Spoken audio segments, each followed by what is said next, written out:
There's a lot of people out there that think Web3 and crypto blockchain is the future to all FinTech related things, right? And then we have people like you who are actually doing it, who actually have customers and revenue that are like, I don't need any of that.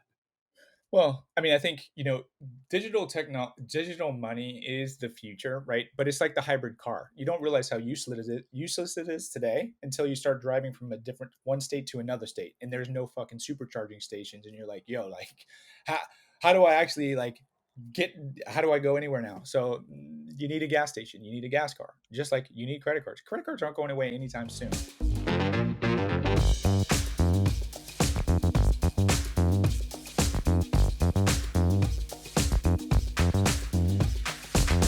And we're back for another episode of the Startup Hustle. This is your host, Matt Watson. Today, excited to be joined by Chase Harmer, who's a longtime entrepreneur, over 20 years of experience, done a lot of different things in FinTech. We're going to talk about his experience today and how he continues to parlay that into the next thing.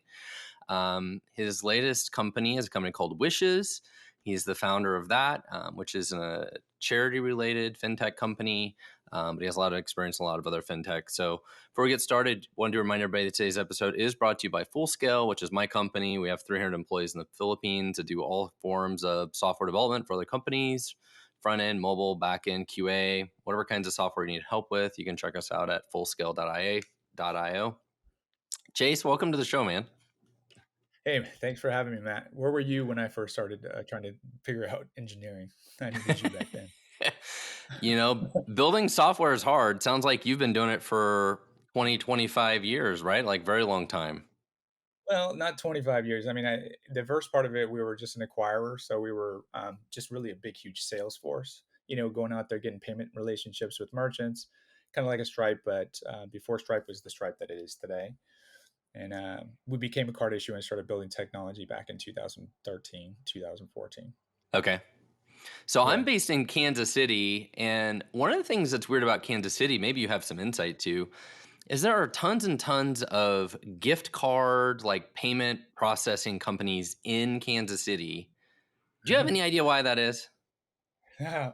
The first thing that comes to mind is those old El Paso commercials. Kansas. Oh no, it's in New York City. Sorry, I don't know why they're out there.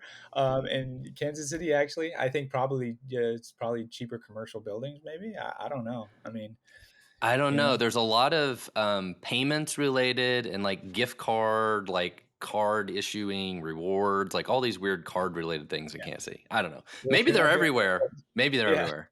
if you're not doing rewards anymore, it's hard to get traction. You got to give it all away to some earn a little slice. So why in I think you said 2013, you went from like reselling other payments, fintech, like payments related Mhm. services to building your own. So when you wanted Right. to build your own, what was the nexus of that then? Well, I was making close to 40 million a year at that time. From like 19 to 32, I built a pretty big business. But every year, these clients were calling me and asking me to reduce the fees. But I was thinking about Stripe, and I was like, yeah, like these guys are charging like 2.9 and 30 cents. Like, how are they doing this? And it's just because people don't care if it's easy. Yeah. And I was like, I got to make it easy because the process back then to actually sign clients up was tough. Got to get this and that and this, and it just takes A lot of forever. legal And paperwork. yeah, well, that's where you lose clients, right? Unless they want to sign up, whatever. But even more than that, they won't stick around if they're, at the 2.9 unless they're getting actual value from there. And the only way you can deliver real value is by building technology. Now, I had no idea what the hell I was doing, but I knew that if I was going to build something worth anything, that I had to start building technology. And so I was my just dove right in and stopped dead in my tracks doing what I was doing because I built a huge business, and that essentially paid for a lot of my mistakes to learn, you know. So So it sounds like yeah, you used the profits of the first company to fund going and building this tech platform originally. yep, I did. So I had an idea because I was servicing the hotel space. I had traveled around the last 8 years of the country, like signing up thousands and thousands of hotels. I had the second largest hotel association in the United States. So my idea was, well, the second largest revenue loss item for hotels at the time was when the no shows, right? When people don't show up to the hotel or whatever. the hotel loses twice because typically if they try to charge the person, they'll charge it back. So they get the charge back and they'll get the lost room revenue. So it's kind of like a double whammy. It's still probably a hurtful revenue loss item for them today. But I came up with this clever idea to tie consumers to transactions when they weren't present at the scene, at the scene, during that transaction when that authorization happens. So they couldn't deny it later. And but once I built that, I was like, yo, we could. There's like so much more we can do in the e-commerce space and the travel space. And so kind of I just built that. It was on twigs, by the way, anyway. So like, it wasn't like a stable product, I would say. You know, it was a house built of straw, and so it needed to get blown down anyways to start over. But it was my first attempt. I've kind of built something that like looked reasonably like, oh, it could potentially work, but no. And then went out and raised $30 million, and Holy moly. yeah, well, I mean, it was a huge, massive product. I mean, we were before our time. Before Stripe was doing card issuing stuff like this, we were doing it back in 2013. And our whole model was we saw a lot of e-commerce entrepreneurs. They were buying media, but they were using their own debit cards because most guys are small business guys. They don't have credit cards and rewards cards or things like this. But I was Yeah. like, yo, look, we actually can do the whole bundle and get the payments going, and then actually let them operate multiple ad accounts with virtual cards so that they can, if one gets shut down, they can keep operating and then we can give them 2% cash back on the spend. And that was a winner, and that actually helped us scale the company and kind of we fit into our niche because Stripe was charging, and they still charge 1% on the cards themselves. And so by us giving 2% cash back and being able to run multiple campaigns, we really focus on those advertisers. And pretty much every e-commerce person alive, if you try to make money, you have to sell stuff on the internet and you have to pay for it. So So, so yeah. when you raised the $30 million, did your company already have a product and revenue, or was that like kind of early stage seed Yeah, fund? no, Or no, no, no. So we started doing virtual cards back in 2013, and that scaled fast. We had some huge clients, and we were making millions of dollars a month. okay, It scaled super fast. But like I said, I it was my first company really, and I just did one of the things that I really sucked at, and I learned some tough lessons was building process. The process I had no process. It was just like we need to go faster, get more engineers, not like take a step back. Hey, like what do we need to do to like manage these guys to right. make them more productive? No, let's put more people in there with no process or management, and that obviously didn't work very well. But you know, um, those are learning lessons that you don't forget for sure. So So you raised the 30 million to really scale the business. Like you already had a ton of traction, ton of revenue. Um, so did the 30 million help you make some key hires and get the processes in place and get all that stuff smoothed out? yeah, I mean, I think it wasn't until later where we didn't have anything documented. Like, I mean, imagine like talking about like 6 years of like tons of engineers, and then Pedro gets hit by a bus and he was doing it on Ruby on Rails, and no one's doing Ruby on Rails anymore. Like, how do you fix this little part that he did? No one knows, right? Because it's not documented. So those are the things that really, yeah, like they cost a lot of money, like sucked up a lot of time, but because we were making revenue, we were able to survive and push through it. But yeah, I mean, those are again some painful lessons for sure. So So how hard was it building a tech company in fintech for you guys? Like, was it really difficult from a compliance perspective? With Visa and Mastercard issuing cards, having yeah, customers signed up, was that like one of the biggest nightmares? Is just all the compliance to actually make this thing work? yeah.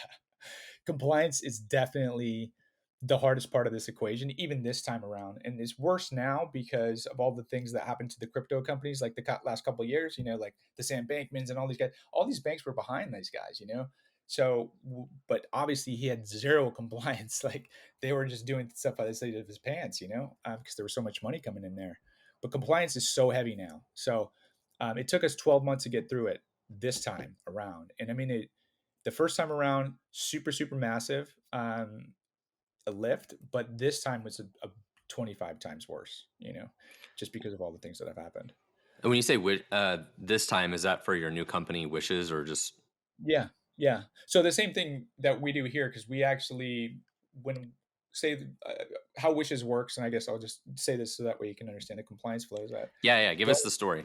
Yeah. So, well, the story is, I got sick and tired of going into the grocery store and everyone asking me for a dollar and never understanding where the dollars go. And then, I started giving to charities more often, and then that's the last I hear of it. Once that money's gone, it's like that's the relationship's over, you know.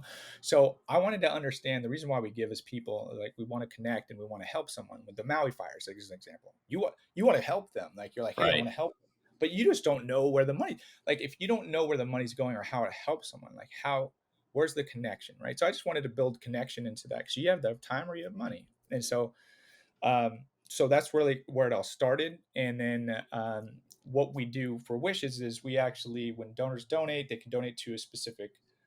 I'll take the Maui fires again. Let's say someone lost their house and they need a room to stay at. They could want a hotel room or they need an airline ticket out of there. You can donate directly to a category. They can get the card and instantly spend inside of the portal. But we turn donations into virtual Mastercards, and then we send them directly to the Apple and Google Wallet, so everything's fully transparent for the donors. They know exactly what they're spending it on. They know, like, they can have that connection with to know that they help somebody.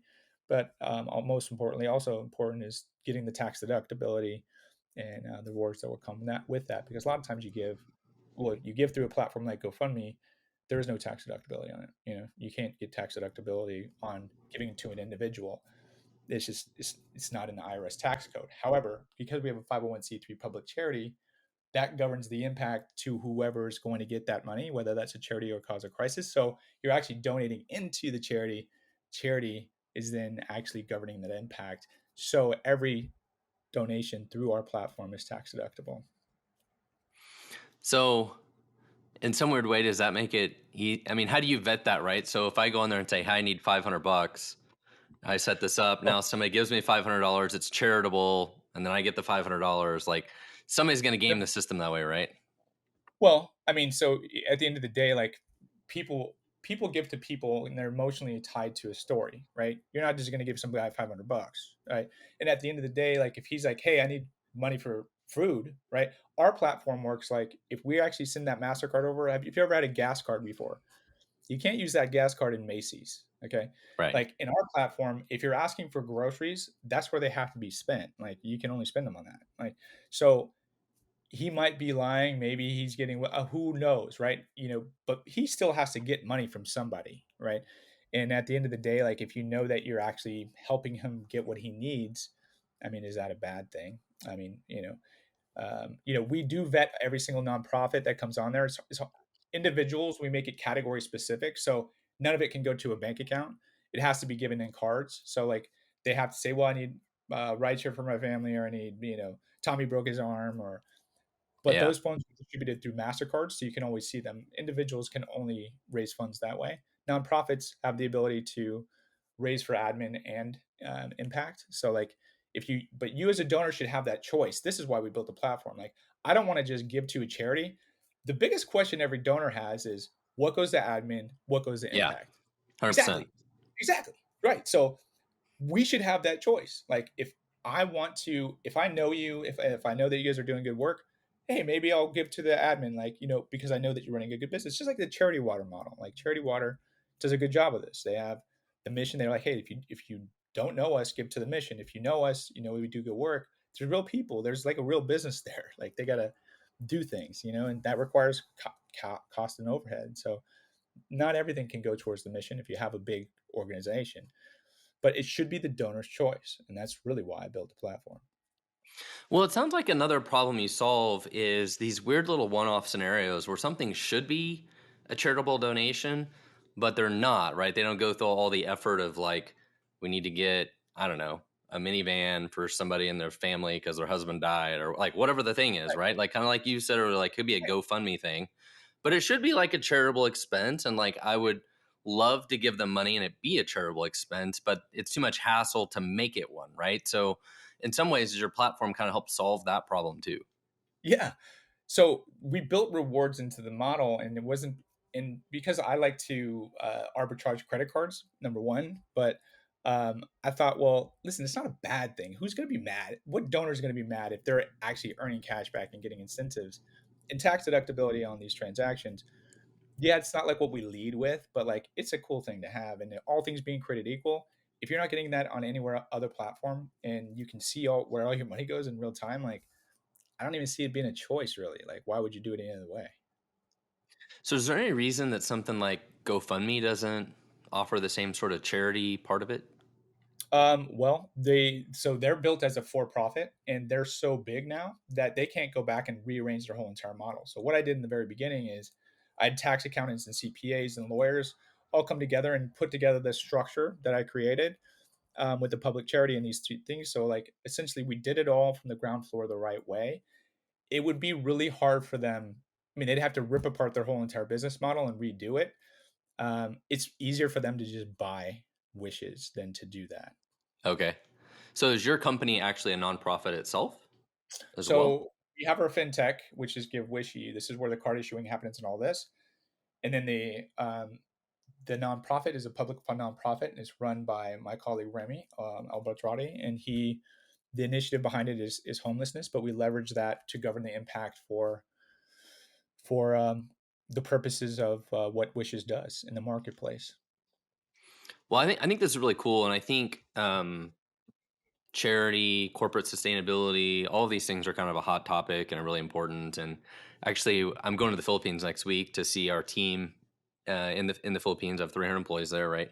And going to some remote island that's like a fishing village to take a bunch of stuff to the elementary school there, taking them fried chicken, and we're building them like over like a roofed like outdoor area and all this stuff. And Yeah, we do a lot of this kind of stuff in the Philippines. We do a lot of charity work, and honestly, I don't even know if we get a charity write off for any of it, but it's all yeah, good. But I really enjoy doing it, and it's something that more and more people need to do. And whenever people, probably like yourself, a lot of people come to me and ask me for donations for this, that, and whatever. And I think we all have certain things that we want to donate to and we want to support, right? So a sure. lot of my support ends up going to helping children in the Philippines and different things. And Yeah. That makes um, sense. I mean, you got to align a lot of this stuff as a business guy. You got to sometimes you got to align this with your business itself, and that makes sense for you and you're doing good things. And so, I mean, and I think any business that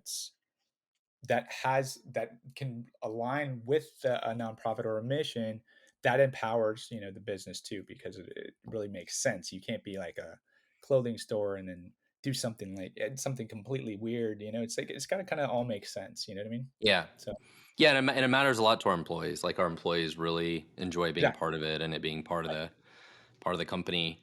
So I think you mentioned this before, and maybe we skipped over a little bit. Like you started wishes for that same problem, right? You're like, the problem is I want to donate money, but I just don't trust where it's going. Right. Yeah. I'm gonna go do this thing. But you were able to parlay all of your experience in fintech Mhm. to do that. I mean, some of the platform that you had built before, is it this some of the same underlying technology it wishes, or did you have to It's rebuild and recreate Oh all yeah, this stuff? all rebuilt. Yeah, because that company got acquired. So like it was all rebuilt, all new relationships, all new grind. Sucked, but it was way easier this time around. I'm not the first person that so transparency in charitable giving has been a hot topic forever. Nobody can solve it because there's two huge players inside of the charitable giving space, and they're old dinosaurs, and they can't innovate, so they have to buy people. And the only people that came up with charitable transparency are like crypto. It's like, well, yo, like first of all, nobody uses that shit. Okay, No, like nobody does. exactly. There's no chance. Like it's not going to scale, right? So the only way to scale a business is to not change user behavior, right? So we're all used to getting digital cards on our phone and shopping at the store and doing all these things.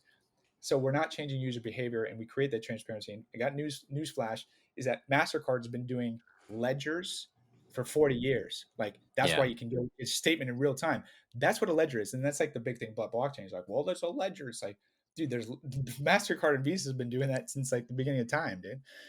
So um, at the end of the day, like I literally was solving this problem, and I was like, it's so simple to me. So, it's not very simple. It actually sucks even the second time around, um, but I was able to solve it. So we're super stoked about it. well, there's a lot of people out there that think Web3 and crypto blockchain is the future to all FinTech related things, right? And then we have people like you who are actually doing it, who actually have customers and revenue that are like, I don't need any of that. Well, I mean, I think, digital money is the future, right? But it's like the hybrid car. You don't realize how useless it is today until you start driving from a different one state to another state and there's no fucking supercharging stations and you're like, yo, like how how do I actually like get how do I go anywhere now? So you need a gas station, you need a gas car, just like you need credit cards. Credit cards aren't going away anytime soon. So our inherent bottom like foundational technology, we have some of the best blockchain developers in the world that work for us, Oh, and you do? so Okay. we have the capabilities to do that, but it's not mainstream. So like it would be pointless for me to go out to the market and try to say, hey, transparency's here, crypto blockchain. I mean that's the story of blockchain, right? So I think that's nothing new, right? But what is new is that you can create transparency with real world technology that can be utilized today. And there's actually more money on the card issuing side because of the fact that we're doing the platform for free. There's no costs. But when we issue cards and those are spent at the retailers, we actually earn revenue on all those on the spend. And so to us, doing it this way is not only like real world today stuff, but it's also more rewarding for us financially. Yeah, so let's talk about that a little more. I think you just mentioned part of it, but as you talk about building a business like this that is primarily focused on nonprofits, like how do you monetize and generate revenue for Wishes? Yeah, so essentially, if you think about the GoFundMe model, they charge the 2.9% on the front end of the transaction. We're similar in that way, where the Don't they donor can also tip charge it, like or 5% or something as well? Don't they also charge some other fees? they probably do. But that's the one that everyone sees in their eyeball, right? It's like 2.9 and 30. The donor can tip it, or it just comes off of the donation itself. That's the only fee in our platform. But because we built the whole entire payments infrastructure, essentially, when those cards are issued and delivered to that wisher or charity, whatever it is, they spend those dollars in the market. They need groceries, they need a ride share, they need gasoline, they need whatever it is. They spend those MasterCards. That retailer is paying us 2% on the card itself. Just you're a merchant, you take a credit card transaction, it costs you money. So same thing there, but we're the card issuer, so we're actually making that 2%. Then they pay us to send them the business. So we have all these people that need stuff for that we're actually giving them right to their door. It's like, hey, listen, the store's right to you. You don't have to go anywhere. Get the money, and you're shopping at all the same stores that you'd shop at anyways. Amazon, Walmart, Walgreens, Sam's Club, all of the top big box retailers in America that you would normally spend dollars at, you can do it inside of our platform. And those retailers pay us because it's essentially a captive portal. We're basically like a big publisher on the backside of our platform. Because Um, it's so you're issuing, a Visa, Mastercard, or whatever, but it's almost like you're issuing a gift card only to their store. no, it's a MasterCard. So because we have so many stores and we have all these categories, right? So let's just say pets, right? You got PetSmart and Pet Supply and blah blah and like all these other ones. So you have all these places that you can spend dollars, right? You don't have to go to that store. And that's the bullshit that exists in the market today. It's like, well, let me get a gift card, then let me do this. And the more steps that you create, the less revenue you're going to do. It's just bottom line. People like they love it, but like the more work they have to do, they're not going to keep on coming back and like be thrilled about it. So you just got to make it easy. And so MasterCard can be spent anywhere in the world. Anywhere where his credit cards are accepting is MasterCard and Visa are there. So you know, they have choices. They can spend at any of those retailers, and we get paid the same way. So Wishes is brand new, right? When does Wishes launch? Yeah, so we're super super close. We're doing our final like sign offs with the compliance, and I spent about $2 million to get it here, and then we just finished our raise for about 2 million. So we have money in the bank, and really that's what we're waiting on to kind of get this thing rolling. Is as a fintech and as responsible for everybody else's money and donations, you want to make sure that those businesses can be in business. So, as a fintech that moves money, it's really important, and that was kind of the last hurdle that we had to go cross over before we could go live. So. Yeah. So I'm curious. You said it cost $2 million or so in Mhm. investment to get to the company here to Launch Point, which is a lot of money, right? But I'm curious if you would break down like how much of that was like R&D, legal compliance, like to give somebody an idea of like, hey, if I was going to Yeah. start a fintech company, how much money do I need to do Well, this? so what the first thing that you got to understand about starting a fintech is that you're in the big boys world, right? So like to even sit at the table, like it's a high stakes poker game, you know. You can't even sit at that table unless you got 50 grand on the table, right? So they won't even let you play, right? So you got to pay. It's a lot of money that you got to shell out first just to be in the game, and I think that's a lot of it. It's like the compliance, and you got consultants, you got to pay the banks, you got to pay the card issuers, just to so that they're like, okay, like, and then they're still underwriting you, by the way, after they're like charging you an arm and a leg. So you're putting up reserves, you're doing all these things. And so a lot of it is that kind of cost. You have a lot of setup fees, you have a lot of this kind of cost, but then there's ongoing monthly maintenance fees. So the thing about building a fintech, and I think this is the worst thing that I would point out, is that every single contract that you get, and you can, you know, technology always takes longer than you think it will. Okay, no matter Oh what. yeah. And you exactly. So like you're like, okay, like just give me like 3 months and then we're gonna be good, right? And then you let the minimums kick in then, you know, or like 4 months or whatever. You get you 4 months. 4 months goes by, and then you start eating like $15,000, $20,000 a month. But you have like four of these guys, right? That are like, right? So that's a money suck, right? It's just a money suck, and it sucks because when you're developing, you can't in order to be in the game, to be on the field, you have to pay these guys to play, right? So if you're not done, you're screwed, you know. And So you can so give me an example of that. You don't have to say who, but let's pretend it was the card issuer. It's like, hey, is it $100,000 to be part of their platform, and then it's $15,000 a month in minimum or something? Like, give us an idea of yeah, like what you're yeah, talking about. And you don't basically have to name specifics, but that's actually super close. Like as the card issuers, like, you know, it's 100 grand. That's to the wallet and all these things, and the provisioning. Mind you, you still got engineers that you got to pay, right? yeah, And to actually then make it work. exactly. Exactly. Oh yeah, just pay this and like miraculously what happened. But you know, so you're paying these guys and they're trying to figure things out. And a lot of that is R&D. So no matter what platform you're working with, I've rarely seen a time where everything just is like super smooth, right? It's just like, oh well, this isn't working. Well, let me check this. And then 2 weeks go by. Now that 2 weeks, it's a killer because like that's a 2 week time where, you know, like that's, if you're counting the whole month, 15,000 or 20,000, that's 10 grand that just went by that you can't Yeah. do anything and you can't move. So you're just like, you're forced into a situation where this thing just keeps going and going. And so that's really what you got to control. I think that's the part that gets out of control if you're not super like tight about it. And I lucky that I did this before, because man, like the first time we did this, all of a sudden you just look down. It's like that rocket money thing. You have 50 you know, companies that are all charging you money, and you're like, dude, what the Yeah, hell? right. So we were super tight about it, but the moral of the story is it's expensive.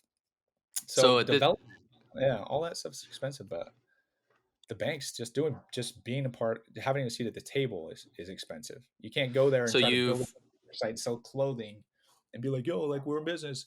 It's not how it works. So Yeah. you've built the business. You've obviously have some employees, development team, Yeah. and you've got overhead from that. But it sounds like you also have like this huge underlying burn rate, probably from all these financial agreements and Oh, platforms, all that that kind of loom overhead every day, right? You're like, man, I got to yeah. spend 50 grand, 100 grand a month, whatever it is, just to be in business Yeah. Just to for be in all this business. stuff. Just to be in business and not make money, right? Because you're not Yeah, actually in business. You're still building that thing, right? So right. it's like, you know, and you got people costs, you know, like, and so you try to keep everything as low as you can. One of my colleagues, his name's Matt. I invested into one of his company called Illumi. They're a huge platform. This dude, he was one of the big, the original like founders of Ring Central, and I can't think of his last name right now, but this guy built this whole entire platform, Illumi, like over these last $25,000 a month burn rate for like, dude, massive platform. I'm like, dude, how did you do that? He's like, I had all these people working for me for free. I was like, dude, how? I mean, people. I don't know.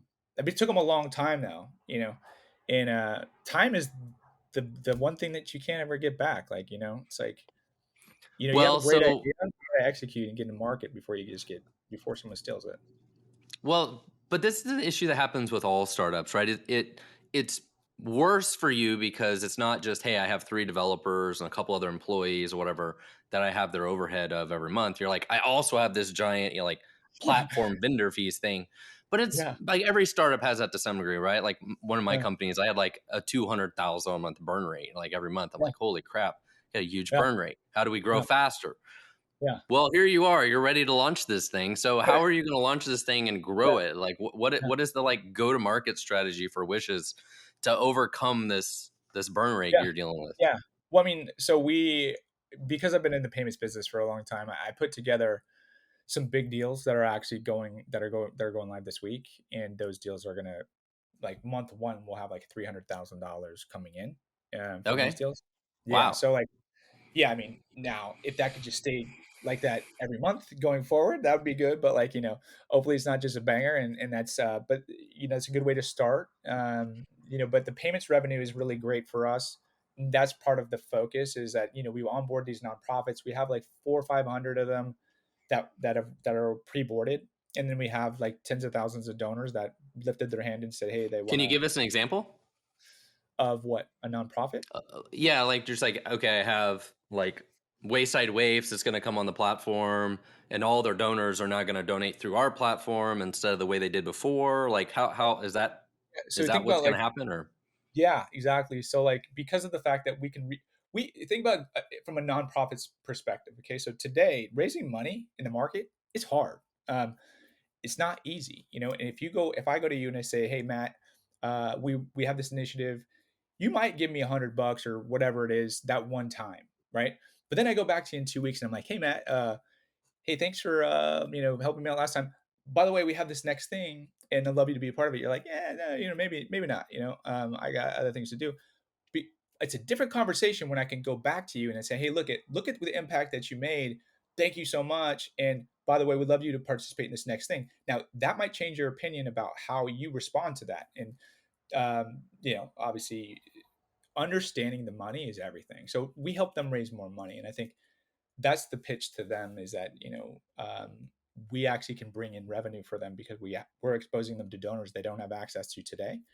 And then when they come on, they in order for them to re-engage with their own donors, they obviously have to load all their donor base on top. And right? so now all of a sudden, boom, we just it's really easy for us to grow because we get their whole donor base, and we're not going to market to them until. But then that donor, if he's donating to them, there's a good chance at some point there's going to be another Maui fire or something like this.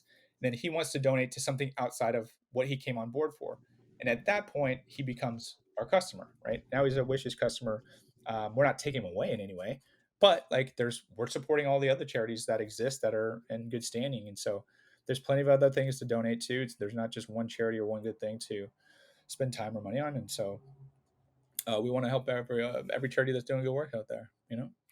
So, does your platform also help them do like subscription donations or other things that help drive more donations?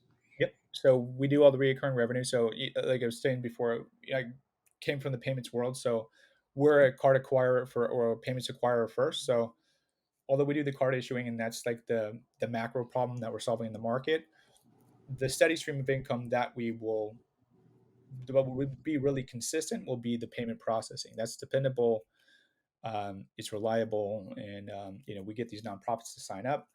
Most of them will just come and bundle it because they're getting such good value in what they're able to do through their fundraising efforts and being transparent.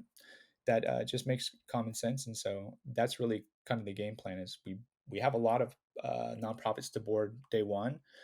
They're already pre-boarded, and we have SaaS fees that go on with that because you don't want to be a nonprofit and then only do category-specific donations like you have overhead probably.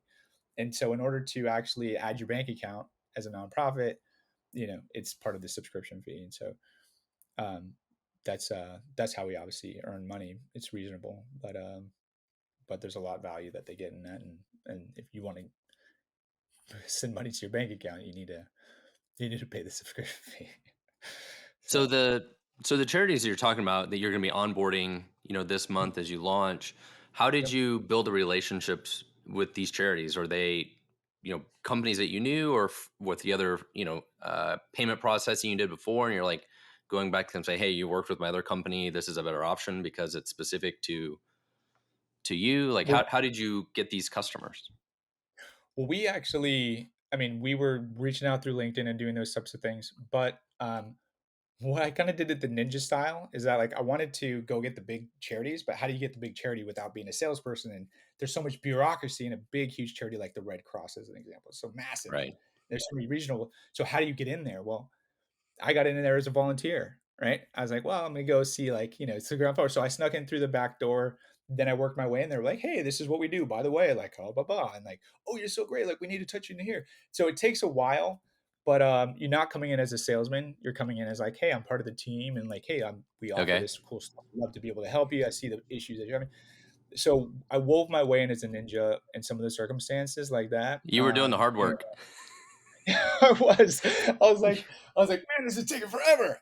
But I felt like at some point I'd get introduced to the right people and make the connections, and it that's what happened. And I think it's if you can, no matter what you're doing and their business, if you can find a ninja way to get in there without being a salesperson, I think it's always easier to make connections and have them want to root for you.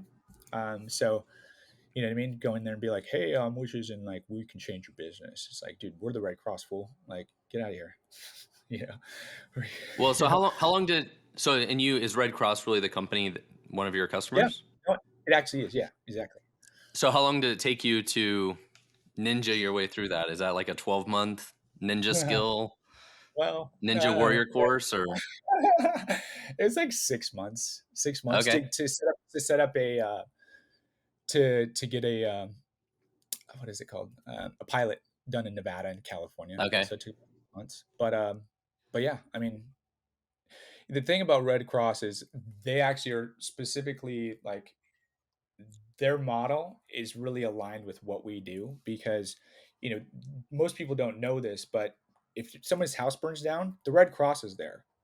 If like they're at every disaster scene everywhere. So like most people just don't know that. They think this police and all this stuff, but there's always some sort of volunteer there and they're from the disaster recovery team and they're the ones that actually help the families. They pay them out and do all this stuff. And so there's a huge part of their model, but it's also a huge pain point for them. And I think we solve a lot of those pain points. But in order to have that conversation, you just got to work your way up to the right people. And Yeah. yeah, I Well, mean, I otherwise, thought maybe you were going to tell me that you got these customers from your previous relationships, but instead you learned to be a ninja, which I think is an even better story.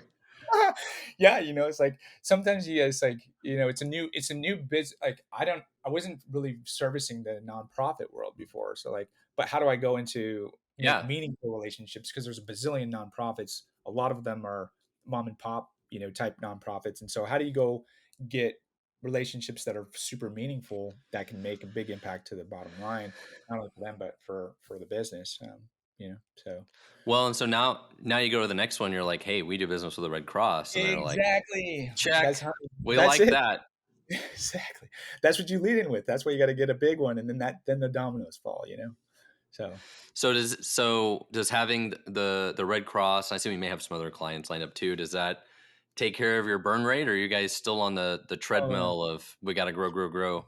yeah, no, I mean we got to grow. I think we're gonna be methodical about it because um, being first with what we're doing, it actually matters. Like this is a huge problem. The nonprofit charitable giving is $2.6 trillion a year. It represents 7% of the U.S. GDP. It's massive, massive business that literally has no technology, and they've been trying to solve this problem forever. And every donor that you talk to, it's probably been they all think the same thing, like what goes to admin, what goes to impact, and they all think it.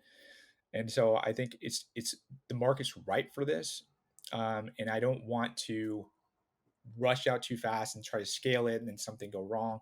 What I want to do is make sure that it's working brilliantly, and that the customer journey is going really well, and it's like meeting all the check boxes, and then try to super scale it. I mean, we have a solid investor, um, that has built billion-dollar companies, and he's just a super interesting dude. But I'm just it's a game-changing, disruptive product for sure. Like, I mean, disruption, real innovation. When you get the iPhone 15, that's not innovation, dude. It's still the No. phone.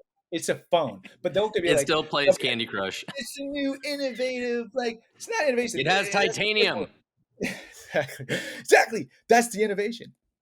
But this is real innovation. Like this is like industry disrupting Solving type of problems, real yeah, problems. yeah, yeah, exactly, exactly.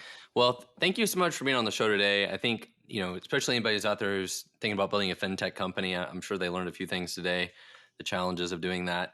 If anybody's listening and they need help scaling their development team, check us out at Fullscale, fullscale.io. No matter what your tech stack is, we can help you. You save about 70% of what it costs to hire somebody in the US. Your company is wishes.inc, right? Check Yep. check you guys Wishes out. dotting. Yeah. Again, Just this check was me out. You can go there. Yeah, you can get again on the this wait is list if you're not with yeah. Sorry. You. So yeah, you can get on there and go pre-register. Depending upon when this comes out, we'll be on the Apple and iOS first, and then Android.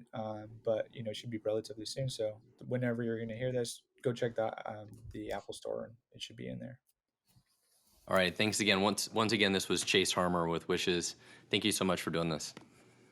Hey, thank you, Matt. Appreciate it.